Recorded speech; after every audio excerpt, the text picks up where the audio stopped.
You are a royal physician in Madrid, and the year is 1834.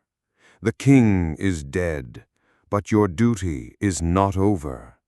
You have been summoned not to the council chambers, nor to the cathedral, but to the private apartments of the late Ferdinand VII. The atmosphere is thick with incense and fear. Courtiers whisper in the corridors, their voices lowered as if even the dead king might overhear them. Inside, the Queen Regent Maria Cristina stands pale, her eyes swollen from tears, though there is something else in her gaze: urgency, desperation.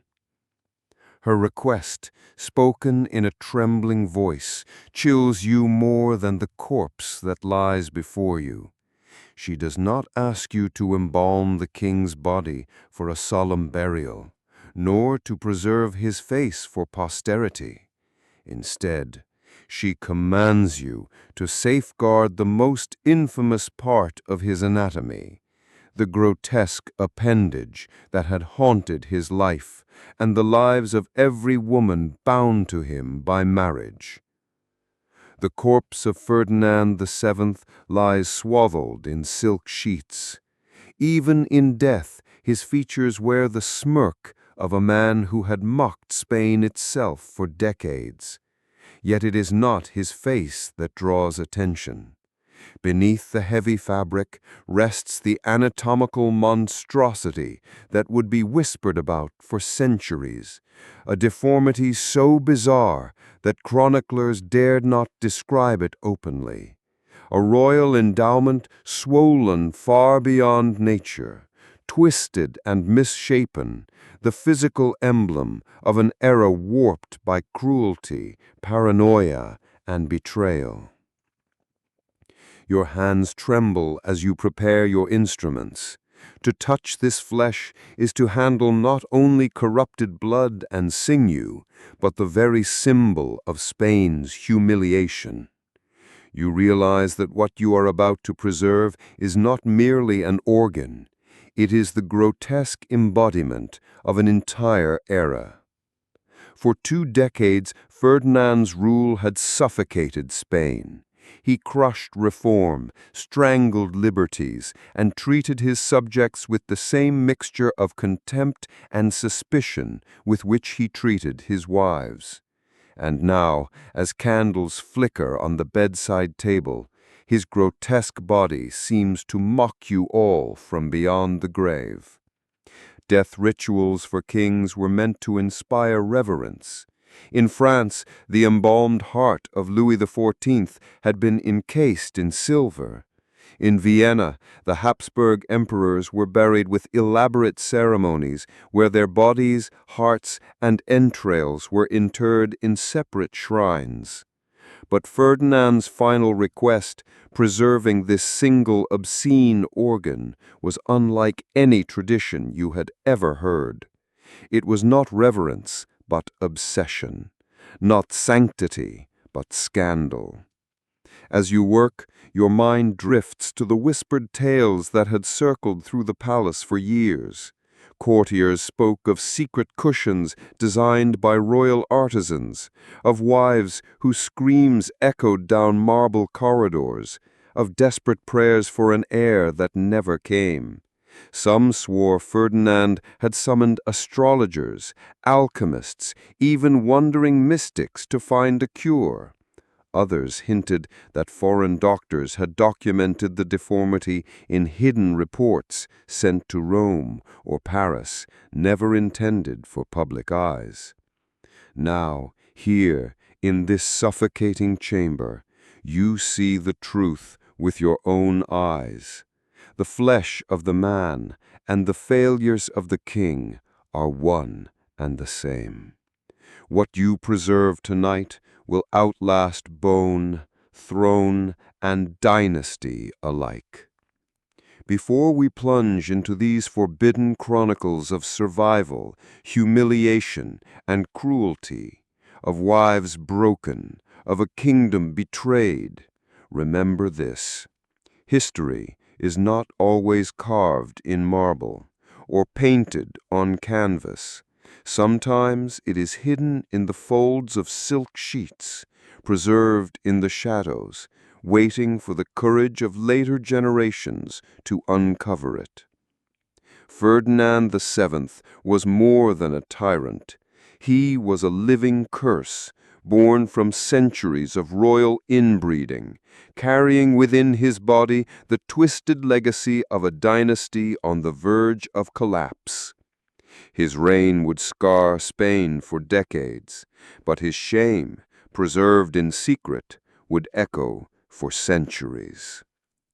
To understand Ferdinand VII, you must begin not with his deeds, but with his birth, a moment that carried the weight of centuries of decay. He entered the world on October 14, 1784, in the cold stone halls of El Escorial Palace, a place as solemn as a monastery and as gloomy as a tomb. From the beginning, his life was a paradox, hailed as a blessing, yet whispered about as a curse. This curse was not the work of witches or divine wrath, but of genealogy.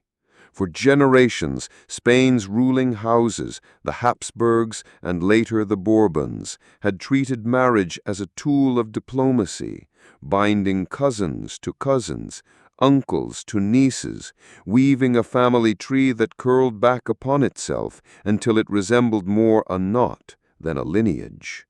The result was a bloodline poisoned by repetition. Where ordinary families spread their roots, the Spanish crown coiled inward, breeding frailty, madness, and deformity. Ferdinand was the son of Charles IV of Spain and Maria Luisa of Parma, first cousins bound in the endless cycle of dynastic politics. His father was mild-mannered, more comfortable hunting in the woods than governing in the palace. His mother was the opposite, domineering, shrewd, and rumored to indulge in scandalous affairs, particularly with Manuel Godoy, the handsome favorite who rose from a guardsman to Spain's de facto ruler. The marriage of Charles and Maria Luisa was less a partnership than a theater of humiliation, an education young Ferdinand absorbed early. From infancy, Ferdinand was marked by the consequences of his ancestry. Unlike his great-uncle Charles II, known as El Hechizado, the Bewitched, who had been so deformed and infertile that Spain called his reign a curse of God, Ferdinand appeared outwardly healthy, but nature had played a subtler trick. His body hid a monstrous secret that would emerge in adolescence, an organ so grotesque in shape and size that it defied comprehension. The court whispered. Servants dared to giggle. Foreign ambassadors recorded sly notes in private dispatches back to their kings and queens, treating the Spanish heir not as a prince, but as a medical curiosity. This was an era when the male body was measured against classical ideals: symmetry, moderation, harmony. The Greek statues, admired by Enlightenment thinkers, celebrated balance, even restraint. To be too large, too misshapen, was not a sign of virility, it was a mark of vulgarity, of something unnatural. For Ferdinand, whose identity as a future king depended upon strength, dignity, and reproduction, the whispers struck at the core of his existence. As a child, he was not mocked to his face. Spain was still a land of rigid etiquette, but children have ears keener than adults imagine. He learned slowly that he was the butt of a joke, that what should have been his private pride was instead his private shame. The humiliation hardened him. Where other boys developed resilience or humor, Ferdinand nurtured suspicion. He began to believe that every bow, every smile, every word of praise was tinged with hidden laughter. At the palace schoolrooms, his tutors noticed his temper. A boy who once sulked now grew vindictive. A page who accidentally caught sight of him while dressing was flogged brutally and his family exiled from Madrid, an act both petty and cruel, a warning to all. Ferdinand's shame was to be guarded like a state secret. Spain itself, at the close of the 18th century, mirrored the prince's contradictions. Outwardly, the empire still stretched across oceans, ruling from Manila to Mexico. Yet within it was rotting. The Enlightenment was stirring Europe, promising progress, reason, reform. But Spain clung to absolutism, its Inquisition still watching, its economy shackled by corruption, its rulers out of touch. Just as Ferdinand's body carried the warped legacy of centuries of inbreeding, so too did Spain carry the weight of a dynasty incapable of renewal. Whispers of deformity clung to the boy like a shadow. When he walked through the gilded halls of Aranjuez or Escorial, courtiers bowed lower than necessary, their faces politely blank. He saw mockery in every gesture. When his mother scolded him, or when Godoy strutted through the palace as if he were king, Ferdinand's resentment deepened. He was a prince convinced from childhood that the world was conspiring to laugh at him. And so, from these beginnings, a tyrant was born. Not forged in the fires of ambition or the hardships of war, but in the quiet cruelty of whispers behind closed doors. His reign would be the revenge of a humiliated boy upon a kingdom he never trusted and never truly loved. In the Europe of the late 18th century, kings were more than rulers. They were symbols. Their bodies, displayed in portraits, described in chronicles, even dissected after death, carried the weight of dynasties. To be malformed was not simply a personal tragedy, it was a political scandal. For Ferdinand VII, the scandal lay hidden in the most intimate recess of his body. Foreign physicians summoned discreetly by the Spanish court recorded observations that were never meant for the public eye.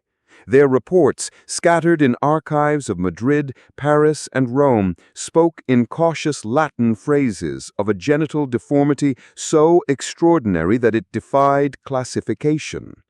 The descriptions avoided vulgarity, but the meaning was unmistakable. An organ disproportionately enlarged, bent and twisted, an anatomy closer to pathology than virility. In Madrid's corridors, the whispers spread faster than official dispatches. Servants joked in low voices, midwives speculated in hushed tones, and the palace guards, always the keenest observers of royal secrets, shared knowing looks. Everyone understood what it meant. The heir to the Spanish throne was cursed with a body unsuited for the duty that defined kingship, the production of heirs. For Spain, a nation still haunted by the memory of Charles II, the Bewitched, the last Habsburg king who died childless and deformed, the specter of infertility was not just a private matter, it was a national nightmare. Centuries of empire, the fate of millions across Europe and the Americas depended on the ability of one man to beget a child. If Ferdinand failed, civil war could follow. The young prince sensed this pressure, and worse, he sensed the laughter. He grew suspicious of physicians, convinced they gossiped about him the moment they left his chamber. He loathed his mother, Maria Luisa, whose favoritism toward Manuel Godoy felt to him like a public mockery of his inadequacy. He even mistrusted the courtiers who swore loyalty to him, certain their true loyalty was to the joke whispered behind his back. The more he brooded, the more cruelty became his refuge. A boy insulted might forgive, a man humiliated never does. Ferdinand chose to rule not through respect but through fear, just as he chose to guard his deformity not with silence but with brutality. To laugh at him was to risk ruin. Secretly, remedies were attempted. Herbal concoctions whispered by old physicians of Aragon, ointments imported from Italy, even the consultations of foreign surgeons, none brought relief. Priests prescribed novenas to obscure saints. Confessors assured him that God had tested kings before. But Ferdinand, more cynical than pious, found no comfort. Thus, the anatomy of shame became the anatomy of tyranny. His body was not only a prison of flesh, but also a forge of suspicion, paranoia, and vengeance. Every royal decree he would later sign, every liberal he would execute, every reform he would strangle, each bore the shadow of a boy who had been mocked in whispers he could never silence. In Paris and Vienna, diplomats recorded rumors with morbid fascination. In London, pamphleteers turned Spain's heir into a grotesque anecdote, another sign of Bourbon decay. To be mocked in secret at home was cruel enough. To be mocked abroad was unbearable. And so Ferdinand learned his lesson early. If he could not be loved, he would be feared. If he could not inspire respect, he would command obedience. Spain would kneel, not because of his greatness, but because of his rage. As Ferdinand moved from boyhood into youth, his world narrowed into a triangle of humiliation. His weak father, his domineering mother, and her favorite, Manuel Godoy.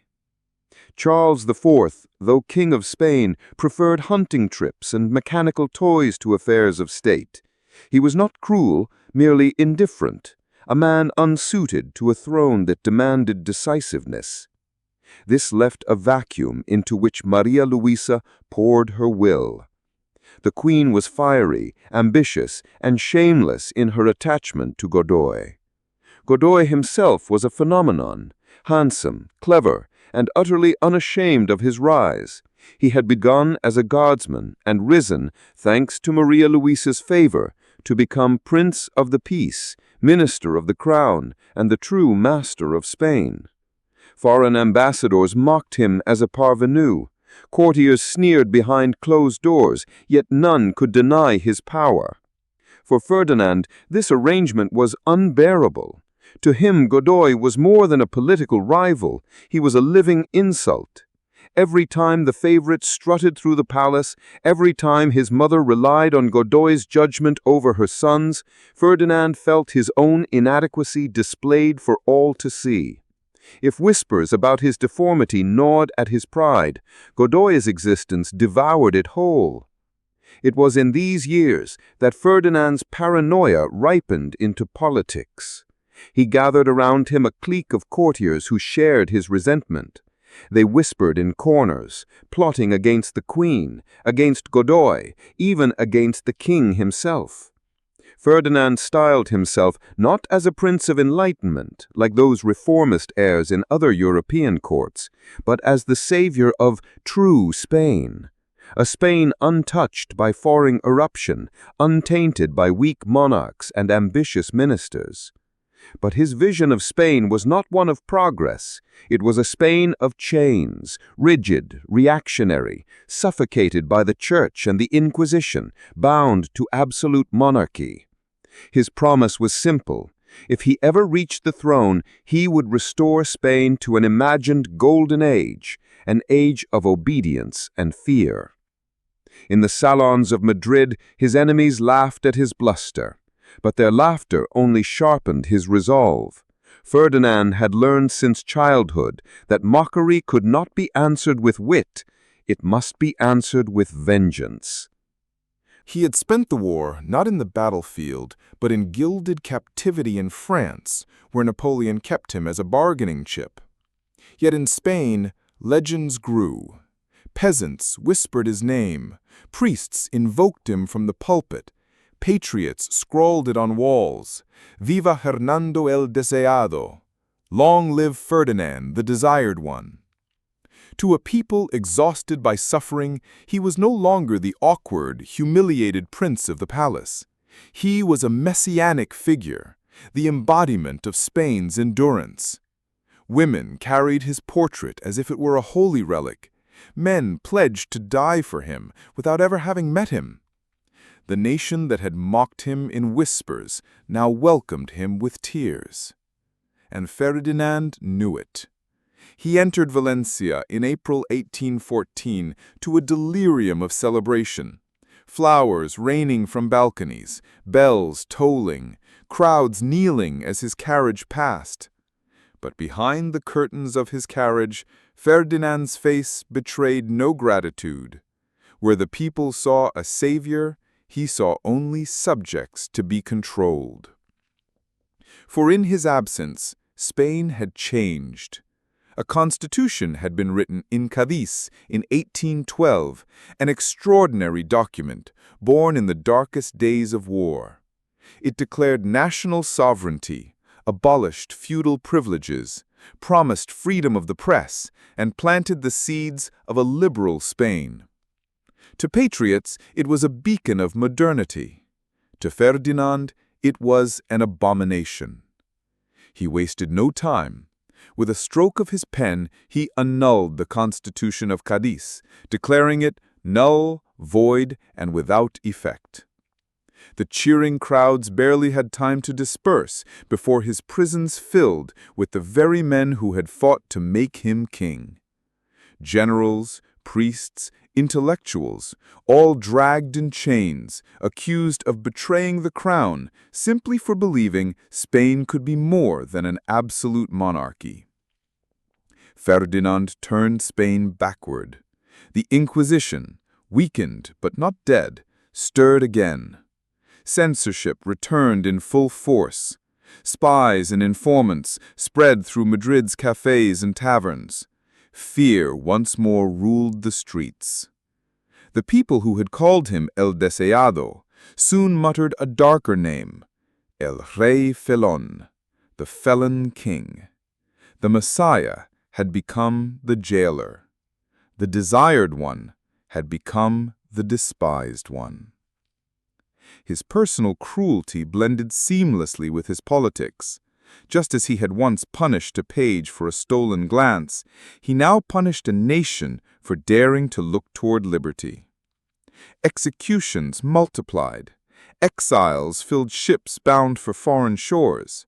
Whole families vanished into prisons whose walls echoed with screams.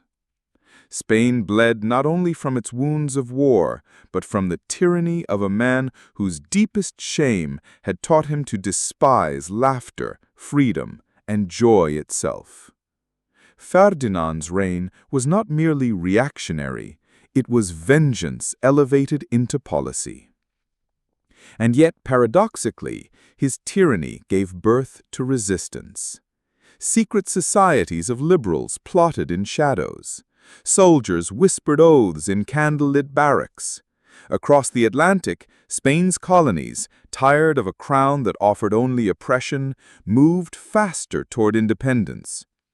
The very absolutism Ferdinand cherished was accelerating the disintegration of his empire. Still, Ferdinand remained unmoved. He did not dream of a modern Spain. He dreamed only of submission, of obedience, of silence. In the silence, he heard no laughter. In the silence, he believed himself safe. By the 1820s, Spain was exhausted. The promises of Ferdinand VII's return had curdled into chains, and yet resistance refused to die. Soldiers, weary of serving a tyrant, began to murmur. Intellectuals, silenced in Madrid, spread their ideas underground. Even priests, once his allies, questioned whether God truly smiled upon a king who ruled through fear. The breaking point came in January 1820. A mutiny led by Colonel Rafael del Riego erupted in the south. What began as a soldier's protest against marching to the Americas where rebels already fought for independence, spread like fire through dry grass. Soon the cry was not only "Down with tyranny," but "Long live the Constitution of 1812." Cornered, Ferdinand faced a decision. He could resist and risk civil war, or yield and survive. For once, fear triumphed over pride. With calculated solemnity, he appeared before the Cortes and swore loyalty to the very constitution he had once damned as heresy. "Let us be all, from this moment, constitutional," he proclaimed. The crowds erupted with joy. Bells rang, balconies filled, voices shouted, "Viva el Rey Constitucional! Long live the constitutional king!" For a fleeting moment, it seemed as though Spain had entered a new dawn. But Ferdinand was acting. His oath was hollow, his smile rehearsed. To him, the Constitution was not a pact, it was a leash. And a king who has once tasted absolute power never forgives the hand that pulls him back. For 3 years, Spain lived under what came to be known as the Trienio Liberal, the liberal triennium. Reforms blossomed, censorship eased, elections were held, political clubs flourished. But Ferdinand plotted in silence. His court became a nest of conspirators. Letters slipped across borders, begging Europe's monarchs for aid. And aid was coming. In 1823, under the mandate of the Holy Alliance, a French army, known as the 100,000 Sons of St. Louis, crossed the Pyrenees to restore order in Spain. In reality, they came to restore Ferdinand's chains.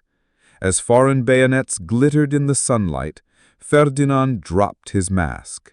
He denounced the liberals who had trusted him, branded them traitors, and welcomed his rescuers with open arms.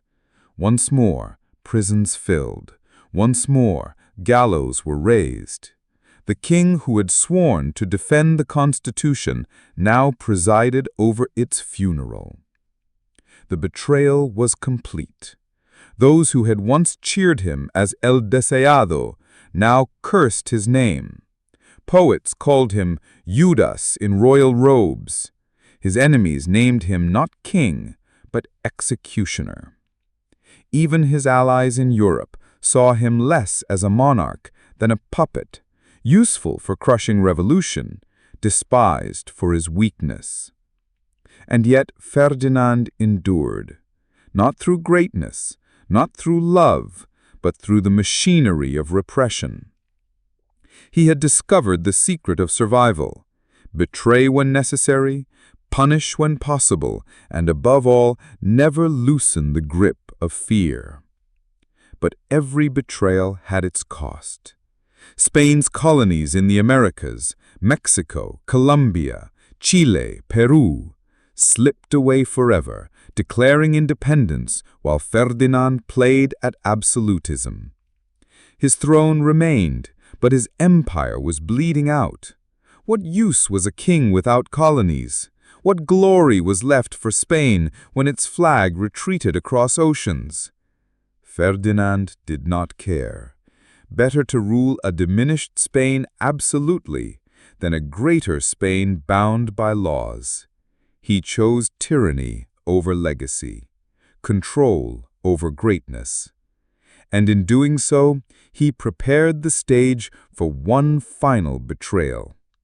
Not against his ministers, not against his people, but against his own blood. By the late 1820s, Ferdinand VII was a broken man. Years of excess and illness had left him bloated, wheezing, and prematurely aged, yet his will to dominate remained intact. His reign had stripped Spain of freedom, of colonies, of hope. But the question of succession would ensure that his shadow lingered long after his death. For decades, Spanish law followed the Salic principle. Only men could inherit the throne. Ferdinand had no sons, only daughters. The eldest, Isabel, was the apple of her mother's eye. To secure her rights, Ferdinand issued the Pragmatic Sanction, abolishing the Salic law and declaring that a woman could inherit the crown. But this decision ignited fury. For standing in the wings was Ferdinand's younger brother, Don Carlos. Stern, devout, unbending, Carlos embodied the most reactionary. The Carlist Wars had begun. It was a fitting legacy for Ferdinand, a Spain once mighty, now fractured, a people once hopeful, now condemned to decades of civil war. His cruelty did not end with his death. It lived on in the blood spilled by brothers, cousins, neighbors. From the shy, deformed boy mocked in palace corridors to the monarch remembered as El Rey Felon, Ferdinand VII had left behind not glory, not reform, not empire, but a kingdom divided against itself. A king who feared laughter had given Spain only tears. In 1816, just 2 years after his triumphant return to Spain, Ferdinand VII sought once again what he valued most, not liberty for his people, not the rebirth of his shattered kingdom, but a wife to secure his dynasty. His choice was Maria Isabel of Portugal, daughter of King John VI. The match was politically convenient. It bound Spain and Portugal, two Bourbon branches long at odds, in a fragile embrace. But for Ferdinand, the marriage was less about diplomacy than possession. Maria Isabel was 17, gentle, devout, and dutiful, the very opposite of Ferdinand's cruelty. In portraits, she appears modest, her gaze cast downward, as though already rehearsing submission. She had grown up in exile in Brazil during Napoleon's invasion of Portugal, a princess shaped by loss and uncertainty. Now she was thrust into Madrid's court, into the orbit of a husband 22 years her senior, whose moods shifted between icy silence and sudden bursts of rage. Contemporaries wrote that Maria Isabel adored Ferdinand with the blind loyalty of a child. She bore his temper, his indifference, even his grotesque habits with meek resignation. Court chroniclers described her as an angel in a cage, admired for her piety and compassion, but pitied for the prison of her marriage. Despite the coldness of their union, she fulfilled her role as queen. She gave birth to 2 daughters, Maria Luisa in 1817 and Maria Isabel in 1818. Both died in infancy, a cruel repetition of Ferdinand's cursed lineage, a reminder that the dynasty's future remained uncertain. The court fell into mourning. Maria Isabel, already frail from childbirth, declined rapidly. In 1818, only 2 years after her wedding, she died at the age of 21. Her death left Ferdinand unmoved. Within days, he turned his gaze once again toward finding another bride, as though wives were nothing more than vessels to secure his line. Maria Isabel of Portugal was remembered fondly by her subjects, who saw in her a rare gentleness amid the brutality of Madrid's court. In contrast, her husband's indifference only deepened his reputation as a man incapable of affection, loyalty, or grief. Thus ended Ferdinand's second marriage, a union meant to heal dynasties, but which instead revealed once more the void at the heart of his character. Where others sought companionship, Ferdinand sought control. Where others mourned, Ferdinand calculated. By 1819, Ferdinand VII was once again a widower, and once again hunting for a bride. This time, his gaze fell far from Iberia, on the Catholic courts of Germany. The choice was Maria Josefa Amalia of Saxony, daughter of Maximilian, Duke of Saxony. She was just 15 years old. The marriage was arranged with the approval of the Holy Alliance, a gesture meant to tie Spain more closely to Europe's conservative monarchies. But what appeared on paper as a political alliance soon revealed itself as a personal tragedy. Maria Josefa Amalia was pious, so pious, in fact, that she had been raised in a convent-like atmosphere, taught that even the faintest shadow of earthly desire was a sin against God. When she arrived in Madrid, she entered a court of decadence and intrigue, utterly unprepared for the role of queen, or wife. Ferdinand, by then in his mid-30s, expected obedience and heirs. Instead, she encountered resistance. The young queen recoiled from her husband's touch, insisting that physical intimacy was unholy. Nights in the royal chamber ended with prayers and tears rather than consummation.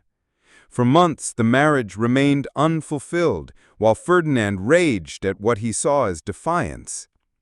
Contemporaries whispered that the king had to seek guidance from priests, even appealed to the Pope himself to persuade Maria Josefa that her duty as wife was not sin but obligation. Under pressure from confessors and confessors' confessors, the young queen eventually submitted, but the damage was done. Their marriage never blossomed into affection. It was marked instead by distance, awkwardness, and deep sorrow. Maria Josefa's life in Spain was cloistered. Isolated by language, frightened by her husband's temper, she withdrew further into religion, surrounding herself with chaplains, relics, and ritual. She bore Ferdinand no children. The hope of succession once more slipped through the king's grasp. In 1829, at the age of just 25, Maria Josefa Amalia died of illness. Her short life left little mark on Spain beyond the pity she inspired. To many, she symbolized a monarchy out of step with the modern age, a girl sacrificed to politics, married to a tyrant, remembered only for her misery. For Ferdinand, her death was barely a pause. He grieved little, if at all, and within months he was once again preparing to marry. This time her bride would not be a foreign princess forced into the Spanish court, but a young woman from much closer to home, one whose presence would ignite Spain's fiercest dynastic conflict. By 1829, Ferdinand VII was an aging monarch with no surviving heirs. 3 marriages had given him daughters who died young, and a throne still without a secure successor. His health was failing, but his obsession with dynastic survival remained undimmed. The answer, once again, was marriage. His choice shocked Europe. Ferdinand selected Maria Cristina of the Two Sicilies, the 23-year-old daughter of King Francis I of Naples. She was less than half his age, vibrant, intelligent, and politically astute. Unlike Ferdinand's earlier brides, meek, submissive, or crushed by circumstance, Maria Cristina arrived in Madrid prepared not only to survive, but to rule. And in this, she succeeded. The young queen quickly won admirers for her charm and pragmatism. While Ferdinand grew increasingly ill, Maria Cristina managed court affairs with a steady hand. She understood what her predecessors had not, that survival in Madrid required both obedience and quiet maneuvering. Her most important achievement came in 1830 when she gave birth to a daughter, Isabel. Another followed, Infanta Luisa Fernanda, in 1832. Though Ferdinand had prayed for a son, these daughters became the lightning rods of dynastic conflict. For centuries, Spanish law, under the Salic Code, barred women from inheriting the throne. But Ferdinand, desperate to secure his line, revived the pragmatic sanction, allowing his daughters to inherit. This act placed Maria Cristina at the center of a storm. The king's brother, Don Carlos, rejected the change and claimed the crown for himself. The court fractured, Liberals rallied behind Maria Cristina and her daughters. Absolutists rallied behind Carlos. The stage was set for civil war. In Ferdinand's final years, Maria Cristina was both wife and regent in waiting. As the king's body swelled with gout and disease, she whispered policies into his ear, positioning herself to rule when he could no longer rise from his bed. To his subject, Ferdinand appeared more grotesque than ever. To Maria Cristina, he was a fading obstacle to her daughter's future. On 29 September 1833, Ferdinand VII died. Within hours, Maria Cristina had Isabel proclaimed queen at just 3 years old. She herself became regent, thrust into the maelstrom of Spanish politics. Don Carlos and his followers, the Carlists, rose in arms, igniting a brutal war of succession. Thus, Maria Cristina's marriage to Ferdinand did not merely preserve the dynasty, it redefined it. She became the bridge between absolutist tyranny and a contested constitutional monarchy, a queen whose influence outlived her husband's cruelty. For Ferdinand, this fourth marriage was his final act of calculation. For Spain, it was the spark that